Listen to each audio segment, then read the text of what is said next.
बेटा 9 महीने में हुआ और ऑपरेशन से हुआ, लेकिन वो 8 ही दिन में खत्म हो गया, वो रहा ही नहीं। पंचायत ने डिसीजन लिया कि इनको अपने मायके भेजा जाए। क्यों? क्योंकि मेरे हस्बैंड उस समय मुझसे शायद तंग आ चुके थे। 11 बजे रात को मैं अपनी दोनों बेटियों को लेकर के और रात को मैं आ गई कि मैंने पॉइजन खा लिया। अरे इको तो तलाक होने, हाय राम, 2 बिटियां हैं, कैसे रहे। एक वीडियो टकराया, यूट्यूब से कमाई कैसे करें। उस वीडियो ने शायद मेरी लाइफ बदल दी। 0 इन्वेस्टमेंट पे सिर्फ एक सस्ते से मोबाइल से भी आज मैं लाखों रुपए कमाती हूँ। और अगर आप यूट्यूब में आना चाहती हैं तब तो आपको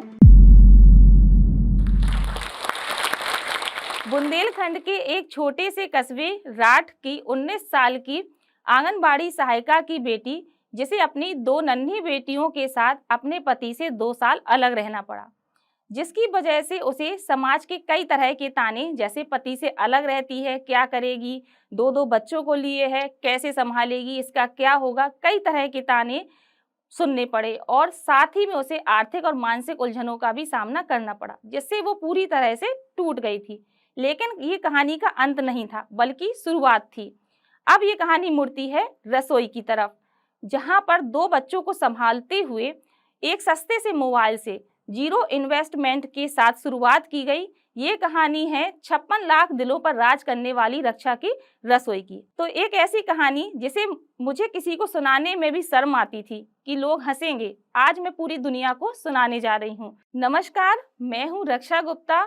आज मैं रक्षा की रसोई नाम से एक यूट्यूब चैनल चला रही हूँ। तो ये कहानी शुरू होती है एक छोटे से गांव से, जहाँ पर मेरे मम्मी पापा रहा करते थे और मैं अकेली बेटी थी। बहुत अच्छी मुझे परवरिश मिली, अच्छे स्कूल में पढ़ाया गया। 9th क्लास में आई तब जिंदगी ने एक ऐसा मोड़ लिया जिसने पूरी तरह से हम लोगों को तोड़ दिया था।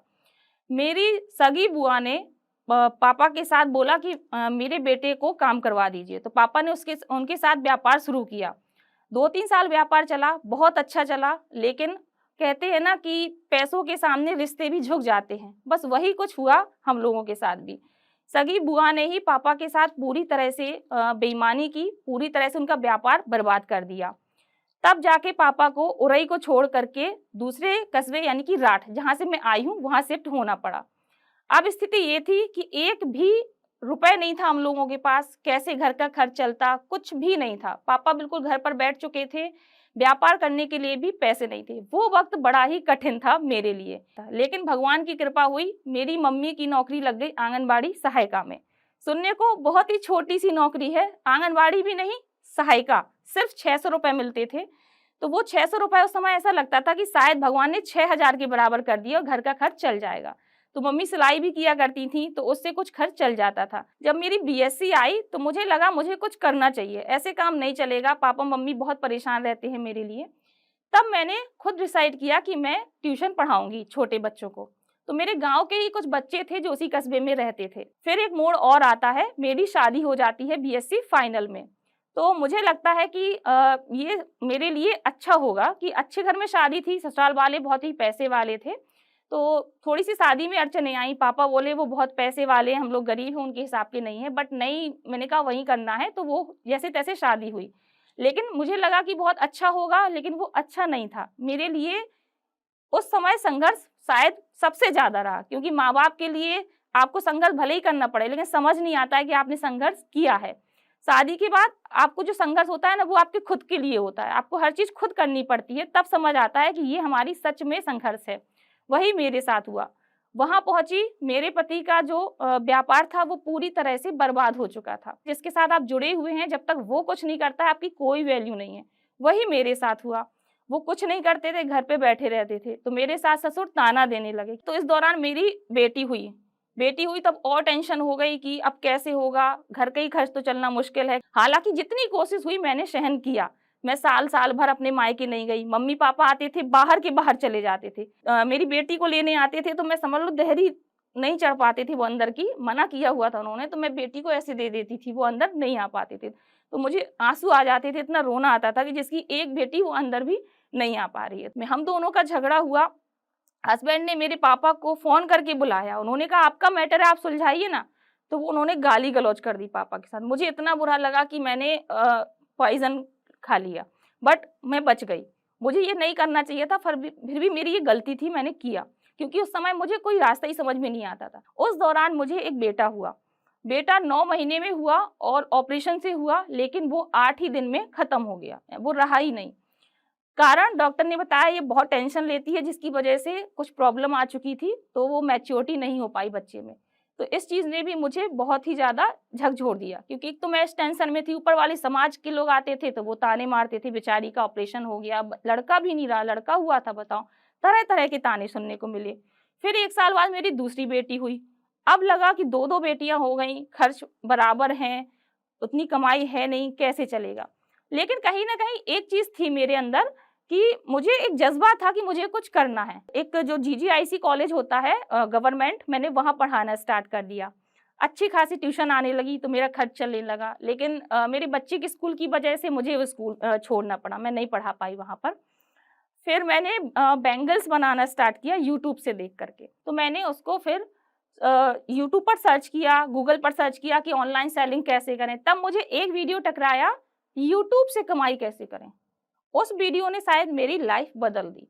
मेरे मन में, मैंने बहुत वीडियोस देखे, मेरे मन में ये सवाल हमेशा आता था, लोग कहते थे चैनल को सब्सक्राइब करो। मैं बोलती थी क्यों करूं, इनको ये कह रही है, इनको फायदा होगा, मुझे नुकसान ना हो जाए, मेरा कुछ चला ना जाए, मैं नहीं करने वाली सब्सक्राइब। तो मैं सब्सक्राइब भी नहीं करती थी किसी की चैनल को, डर की वजह से। लेकिन जब मुझे पता चला कि यूट्यूब से कमाई करते हैं, तो फिर मैंने उस चीज़ को डीपली देखा, क्या है क्या नहीं, उसको समझा। तो इतना समझ में आ चुका था कि यूट्यूब से कमाई होती है और ये फेक नहीं है, इतना कहीं ना कहीं समझ में आ गया था। लेकिन अब इतने छोटे से शहर से थी, पढ़ी लिखी तो थी, लेकिन कोई इंग्लिश वगैरह इतनी नहीं आती है कि आपके साथ बाई फेस बात कर सकूं या किसी से बात कर सकूं, और कोई भी सुविधाएं नहीं है हमारे शहर में। और मैं ABCD भी नहीं जानती थी यूट्यूब का कि कैसे क्या होना है। तो फिर मैं मोबाइल से ही सीखती रहती थी दिन भर। तो मेरे हस्बैंड कहते थे, हम लोग बुंदेलखंड से हैं तो बुंदेलखंडी भाषा में बोलते थे, जो क्या करती रहती दिन भर मोबाइल से, बच्चा संभालो जी, सबका हो, इनसे कछू नहीं हो ना, ऐसे हो तो बाहर काय को डले सब लोग। तो डाँटने लगते थे, तो मुझे लगता था अब ये डाँट रहे हैं, तो उनके सामने मोबाइल रख देती थी। लेकिन जब बच्चे रात को सो जाती थी, दोनों बेटियाँ और हस्बैंड, तो फिर मैं मोबाइल उठाती थी। वो लगन ऐसी लगी थी कि नहीं, कुछ तो सच्चाई है यूट्यूब में, करके दिखाना है मुझे। तो बस उसी से मैंने धीरे-धीरे सीखा, दिन-रात सीखा। कुछ भी समझ में नहीं आता था कि ये ट्राइपॉड क्या है, थंबनेल क्या है, कुछ भी नहीं आता था। और मेरे पास कोई फैसिलिटीज़ भी नहीं थी। वीडियो, कुकिंग वीडियो तो मैं सोच ही नहीं सकती थी। तो उस टाइम मुझे प्रेगनेंसी का ही अनुभव था, तो मैंने प्रेगनेंसी के वीडियोज़ डालना स्टार्ट किए। एक चैनल थी मेरी हेल्पिंग ITV, उसमें मैंने स्टार्ट किए। लोगों ने बहुत पसंद किया उसको, क्योंकि मैंने ऐसी-ऐसी बातें बताई जो सच में मेरे साथ हुई थी और लोगों को फेस करनी पड़ती हैं, डॉक्टर भी नहीं बताते इतना डीपली। तो मैंने वो बताया, तो लोगों ने बहुत पसंद किया, तो वो चैनल ग्रो कर गई। 1 ही महीना हुआ, उसमें वीडियो वायरल हो गए। बड़ी खुशी थी, माहौल था कि चलो मोनेटाइजेशन हो जाएगा। हस्बैंड को बताया तो उन्हें, एक तो डाँटते थे, लेकिन मन में कहीं न कहीं विश्वास तो रहता ही है कि जब वो इतनी कॉन्फिडेंस से कह रही तो हो सकता सही हो। लेकिन खुशी कब गम में बदल गई पता नहीं चला। क्या हुआ, हम लोगों का ऐसा झगड़ा हुआ कि वो झगड़ा पहुँचा सीधे समाज में। समाज के लोगों को बुलाना पड़ा, बहुत ज़्यादा बढ़ गया, दोनों फैमिली में वो झगड़ा बढ़ गया और एक पंचायत बुलाई गई हमारे समाज की। उस पंचायत ने डिसीजन लिया कि इनको अपने मायके भेजा जाए। क्यों? क्योंकि मेरे हस्बैंड उस समय मुझसे शायद तंग आ चुके थे। हम दोनों के झगड़े से, कहते हैं ना, जब स्थितियाँ खराब होती हैं तो एक दूसरे का चेहरा भी बुरा लगता है। उस समय ये स्थिति थी कि वो मेरा चेहरा नहीं देखना चाहते थे। उन्होंने साफ कह दिया था कि इसको ले जाओ इसी वक़्त, वरना मैं आत्महत्या कर लूँगा। तो 11 बजे रात को मैं अपनी दोनों बेटियों को लेकर के, जो भी हाथ में कपड़े-वपड़े थोड़ी बहुत बच्चों के बचे, वही व लिया और मैंने अपनी डिग्रियाँ उठाई सिर्फ़। मैंने और कुछ नहीं लिया, सिर्फ़ डिग्रियाँ उठाई और बच्चों के कपड़े उठाए और रात को मैं आ गई। लोकल में ही मेरा मायका था, थोड़ी ही दूरी पर। ठीक है, अब यहाँ आ गए। उसके बाद मैं 2 साल अलग रही अपने हस्बैंड से। उसके बाद मुझे इतने ताने सुनने पड़े, लोगों को पता नहीं था कि मैं सक्सेस हो रही हूँ, क्योंकि मैं बहुत छोटे रूप में सक्सेस थी, तो मैं किसी को बताना भी नहीं चाहती थी। लोगों ने इतनी बातें शुरू की, 6 महीने बाद ही मुझे एहसास होने लगा कि मुझे अपने हस्बैंड के पास जाना चाहिए, मेरे 2-2 बच्चे हैं। तो मैंने बहुत कोशिश की एक होने की, पापा ने भी बहुत कोशिश की, समाज के ज़रिए करवाई, लेकिन वहाँ से जब खुद कहते हैं ना कि हम कोशिश कर रहे हैं तो अगले इंसान के भाव बढ़ जाते हैं, ऐसा कुछ होता है। थोड़ी बहुत निपटाने की कोशिश की तो उन लोगों ने थोड़ा बहुत कह दिया होगा कि हमें नहीं रखना बहू को या हमें तलाक चाहिए, फैमिली वालों ने बोल दिया, हस्बैंड ने नहीं बोला। तो अब समाज के लोग और भी उल्टा-सीधा बोलने लगे, अरे! इको तो तलाक होने, हाय राम, 2-2 बिटियां हैं, कैसे रहे? बेचारी को आदमी रखत नहीं है अपने पास, तरह-तरह की उल्टी-सीधी बातें करने लगे। मैंने सबको फेस किया। कभी-कभी लगता था कि बिल्कुल सुसाइड कर लूँ, इतनी बुरी लगती थी ये बातें कि अब घर वाले रख नहीं रहे मुझे, क्या होगा मेरी बेटियों का, कैसे जीऊँगी? सच में लगने लगता था कि मैं कुछ नहीं हूँ, क्योंकि उस टाइम में इतनी ज़्यादा भी सक्सेस नहीं थी लेकिन इतनी ज़्यादा नहीं थी। लेकिन फिर हिम्मत पापा बँधा देते थे कि सब सही होगा, तुम सब्र तो करो। पापा ने बहुत सहयोग किया मेरा, तुम सब्र तो करो, बस तुम काम पे फ़ोकस करो। मैंने जब शुरुआत की थी वीडियो बनाने की, तो मेरे पास बहुत ही सस्ता-सा मोबाइल था, सिर्फ़ 8,000 रुपए का। वो मुझे कैसे मिला, जब मेरी दूसरी बेटी हुई, तो उस टाइम टेंशन तो बहुत ज़्यादा थी, तो मेरी सासू माँ ने कहा इसका कुआँ पूजन करना है, तो मैंने मना कर दिया। मैंने कहा मम्मी नहीं करना, मेरी इच्छा नहीं है, क्योंकि तनाव बहुत ज़्यादा था, किसी और वजह से भी था, तो मना कर दिया। तो हमारे यहाँ पथ आता है मायके से, तो मैंने मम्मी से बोला कि कुआँ पूजन नहीं होना है, ना ही आप मुझे पथ दीजिए, मुझे सिर्फ़ एक सोने की चैन बनवा दीजिए और एक मोबाइल दे दीजिए। तो मम्मी ने 8,000 का मोबाइल दे दिया। बस मोबाइल मिल गया हाथों में, जियो आया हुआ था, तो नेट भी मिल गया। फिर क्या, रक्षा दौड़ पड़ी रक्षा की रसोई की तरफ। जब मैं कुकिंग के वीडियोज़ बनाती थी, तो उसमें मुझे बहुत परेशानियाँ आती थी। सबसे पहली परेशानी, मेरे पास बहुत अच्छे बर्तन नहीं थे, क्योंकि हमारा ग्रामीण क्षेत्र है, हम लोग बहुत हाई-फाई नहीं है। हम क्या, वहाँ आस-पास सभी लोग ऐसे ही हैं। तो पुराने ज़माने की मम्मी लोग हैं, तो पुराने ज़माने की कढ़ाई-वढ़ाई रखी रहती हैं, किनारे वो जली हुई हैं, कोई स्टील के बर्तनों का इस्तेमाल होता है, और जब तक आप पैसे कमा नहीं लेते तो खर्च करने में भी मज़ा नहीं आता। मैं बहुत कंजूस हूँ, आज मैं इतना कमाती हूँ फिर भी हिसाब से ही रखती हूँ सब कुछ। तो मेरे पास ये सब चीज़ें बिल्कुल नहीं थी, और जो गैस-वैस थी वो भी सब ऐसे ही थी, किचन भी है, तो बनाना भी नहीं आता था वीडियो, कुछ नहीं था। लेकिन मैंने क्या किया, मैंने कोई कभी भी हाई-फाई रेसिपी पे फ़ोकस नहीं किया। मैंने ये नहीं देखा कि दूसरे क्या बना रहे। मैंने हमेशा वो चीज़ बनाई मेरे घर पर क्या बनता है। अगर आप एक यूट्यूबर हैं या बनने की सोच रही हैं मेरी तरह, तो एक चीज़ याद रखिए कि आपके घर में जो बनता है वो लोगों के लिए नया है। क्योंकि हर किसी का खान-पान अलग होता है, इसलिए मैंने घर पे जो बनता था, मेरे पापा कुकिंग बहुत करते हैं घर पे, हम लोगों के लिए कभी मसाले ही छौंक देते हैं, कभी कुछ बना देते हैं, तो मैं वही शूट करके डाल देती थी। मुझे बोलना भी नहीं आता था। अगर आप पुराने वीडियोज़ मेरे देखेंगी तो सच मानिए आपको बहुत ही हँसी आएगी। ना बोलने की कोई आता था, ना ही बनाने का कोई तरीका था, जैसा था बिल्कुल मैंने डाल दिया। लेकिन लोगों ने मेरी रेसिपी पर फ़ोकस किया, मेरे दिखावे पर नहीं। और आज भी आप मेरे वीडियोज़ देखेंगे, मुझे ज़्यादा दिखावा आता ही नहीं है। मैं अकेले ही वीडियो बनाती हूँ, अकेले ही एडिटिंग करती हूँ, सब कुछ अकेले करती हूँ। मेरी किचन इतनी छोटी है कि एक ट्राइपॉड, एक रिंग लाइट भर बनती है, उसके अलावा आप सोचिए कि कोई टीम मैं अरेंज करूँ तो मेरे पास कुछ नहीं है, मैं खुद ही सब कुछ करती हूँ। और आज भी मेरी आदत है कि अगर मुझे वही कढ़ाई मिल जाएगी, नहीं धुली है, वेट नहीं आई है, तो मैं वही ले लेती हूँ। वही स्टील की प्लेट मिल जाती है तो मैं वही ले लेती हूँ। 21 तारीख को मेरी बेटी का जन्मदिन था, तो मुझे किसी ने बताया था, जो अदर यूट्यूबर्स थे, कि वो 21 तारीख को मेल करता है यूट्यूब कि आपका जो पेमेंट है $100 हो गया है, तो आपके बैंक में भेज दिया जाएगा। तो बर्थडे के दिन सारे गेस्ट चले गए थे, तो मैं रात भर मेल का इंतज़ार करती रही। पूरी रात यूट्यूब की तरफ से कोई मेल नहीं आया। अब पहली बार था तो इतना डर लग रहा था कि सबके सपने टूट जाएँगे, सब कुछ बिखर जाएगा। शायद ऐसा लग रहा था कि इसी पे सबके सपने मतलब सज चुके हैं।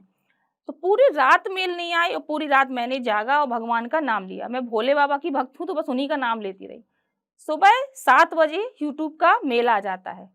तो मैंने मेल देखा तो मुझे बहुत खुशी हुई, और अगले दिन ही बैंक में पेमेंट आ जाता है। तो मैंने पापा को बोला, पापा मेरे 18,500 रुपए बैंक में आ गए हैं, आप जल्दी से आ जाइए और मुझे बैंक लेके चलिए। तो इतनी ज़्यादा खुशी हुई उन 18,500 रुपए में कि आज जब मैं लाखों कमाती हूँ तो उसमें मुझे वो खुशी नहीं होती है। मैं मेरे माइंड में एक दिन आया कि मेरे बापू थे, मतलब मेरे दादाजी, हम लोग बापू बोलते हैं उनके, तो वो भगवान के पास चले गए, अभी हैं नहीं, लेकिन वो चाय बहुत अच्छी बनाते थे। जब हम लोग जाते थे उनकी चाय पूरी गाँव पीने आता था।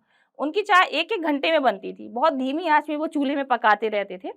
तो वो चाय हम लोगों को बहुत अच्छी लगती थी, पूरा गाँव दीवाना था उनकी चाय का। तो मैंने अपने बापू की चाय ही डाल दी और कुछ बुंदेलखंडी भाषा के शब्द यूज़ कर दिए। जैसे हम लोग बुंदेलखंड में बोलते हैं, अदरक के अच्छे से कुचर दो, ऐसे बोलते हैं। तो लोगों को खूब पसंद आई, लोगों ने कमेंट भी किए, किसी ने बुरे किए, किसी ने अच्छे किए। कुचर दो, लो मैम क्या कह रही हैं, कुचर दो। और ये सब बातें बताई कि बापू बहुत देर तक चुराते चाय के, तब अब बहुत अच्छी लगती, मतलब बुंदेलखंडी भाषा में। तो लोगों ने उसको खूब पसंद किया, वो वायरल हो गई। वायरल हो गई तो मुझे बहुत ज़्यादा इंस्पिरेशन मिला कि अब और वीडियोज़ डालना चाहिए, तो मैंने और स्टार्ट किया। धीरे-धीरे वो भी अच्छी रफ्तार पकड़ने लगे, व्यूज़ आने लगे। पता ही नहीं चला कि रक्षा की रसोई कब 0 सब्सक्राइबर से मिलियंस में पहुंच गई। तो अगर आप भी मेरी तरह एक हाउसवाइफ हैं और आपने भी कई तरह से संघर्ष किया हुआ है, आपको भी लगता है कि आपको कुछ करना चाहिए, तो सबसे पहली बात, मन में आप अपने ऊपर विश्वास रखिए। मेन पॉइंट होता है, अगर आपको अपने ऊपर विश्वास नहीं होगा, आप सच में कुछ नहीं कर पाओगे। विश्वास के साथ साथ ये सोचिए कि मैं जो कर रही हूँ पूरी लगन से करूँगी और पेशेंस के साथ करूँगी। और अगर आप यूट्यूब में आना चाहती हैं तब तो आपको पेशेंस रखना ही होगा, क्योंकि यूट्यूब एक ऐसा प्लेटफॉर्म है जहाँ पर जल्दबाजी में कुछ भी नहीं होने वाला। हो सकता है आपको साल भर मेहनत करनी पड़े, हो सकता है 2 साल भी मेहनत करनी पड़े, हो सकता है वो महीने भर में ही सब कुछ हो जाए। ये आपकी किस्मत और समय पर डिपेंड करता है, जैसा कि मेरे साथ हुआ कि महीने 2 महीने में ही मुझे सक्सेस मिल गई। तो आप ये मत सोचिए कि मेरे पास अच्छा कैमरा नहीं है, मेरे पास अच्छे-अच्छे बर्तन नहीं हैं, मेरे पास अच्छी किचन नहीं है, कुछ भी ज़रूरत नहीं है अच्छा होने की। आजकल आपने देखा होगा कि विलेज जो चैनल होती हैं, विलेज चैनल, उसमें जो कुकिंग वीडियोज़ चल रहे हैं ना, बहुत ज़्यादा चल रहे हैं। लोग बहुत पसंद करते हैं विलेज चैनल को। क्यों? क्योंकि लोगों को उनका कंटेंट नज़र आता है, लोगों को ये सब वातावरण अच्छा लगता है। तो आप ये नहीं सोचिए कि मेरे पास हाई-फाई हर चीज़ होनी चाहिए, आप अपनी रेसिपी पर फ़ोकस करिए। नया से नया करने की कोशिश करिए, और नया क्या है, जो आपके घर में बन रहा है वही नया है। क्योंकि हो सकता है आपके यहाँ कोई ऐसी रेसिपी बनती हो, सबके यहाँ अलग-अलग खाना बनता है, वो मेरे यहाँ नहीं बनती है, और जो मेरे यहाँ बनता है हो सकता है आपके यहाँ ना बनता हो। तो पहले हम अपनी चीज़ पहुँचाएँ ना लोगों तक, क्यों हम दूसरों की चीज़ों को पहुँचाएँ। जैसे शाही पनीर है, सब कोई जानता है, लेकिन कुछ पनीर आपके यहाँ अलग तरीके से बनती होगी, आप अपनी पनीर डालिए ना, वो लोगों को नया लगेगा। तो स्टार्टिंग में क्यों खर्चा करना, जो घर पे बन रहा है वही डालिए ना, और बिल्कुल भी खर्च करने की ज़रूरत नहीं है।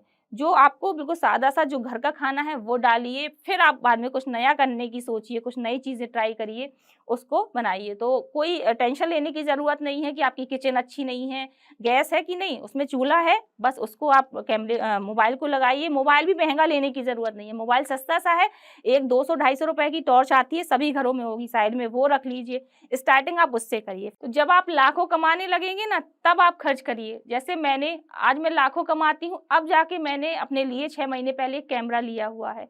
अभी तक मैं मोबाइल से ही बनाती थी। वो भी मुझे आज भी कैमरे की कोई नीड नहीं है, बट मैंने ले लिया कि सब लोग बोलते थे इतनी बड़ी यूट्यूबर है, कैमरा भी नहीं है। आज भी मुझे पापा से 10-10 रुपए माँग करके खर्च करना बहुत अच्छा लगता है। 100 रुपए चाहिए हो चाहे 1000, मैं पापा से बोलती हूँ, पापा 100 रुपए है क्या?